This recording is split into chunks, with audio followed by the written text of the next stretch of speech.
লিভারটা টানো। এই নাও, শুরু হয়ে গেছে। এটা তোমার টাকা নয়, এটা হলো টেস্ট মানি। একটু একটু করে এই কনভেয়ার বেল্ট তোমার টাকাগুলোকে এই জ্বলন্ত চুল্লির মধ্যে এনে ফেলবে। তোমার পাশে একটা ছোট্ট কুড়ুল রাখা আছে।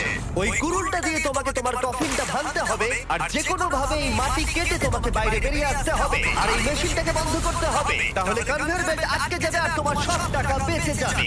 এবার কার বন্ধ করে দাও। ঠিক আছে। কনভেয়ার বেল্টের টাকাগুলোকে রাখো। আমি এটা নিশ্চয়ই করব। সবটা তোমার হাতে। একটা কাউন্টডাউন করো। 3 2 1 লিভারটা টানো। এখন কিন্তু তোমার টাকাগুলো চুল্লিতে পড়া শুরু হয়ে গেছে। Good luck. ওর টাকাগুলো পুড়িয়ে দিচ্ছ, খারাপ লাগছে না তোমার? হ্যাঁ লাগছে তো, কিন্তু তোমার মুখ দেখে তো সেরকম কিছুই মনে হচ্ছে না। তোমাকে যে কোনো ভাবে এটাকে ভাঙতে হবে আর এখান থেকে বেরোতে হবে। ওরে বাবা রে, খুব ধুলো উঠছে। আর যতক্ষণ ও এটা করছে আমি তোমাদের জ্যাক লিংকের নতুন প্রোডাক্ট ডুও সম্পর্কে বলছি। এটার একটা ব্যাগে দুটো সেপারেট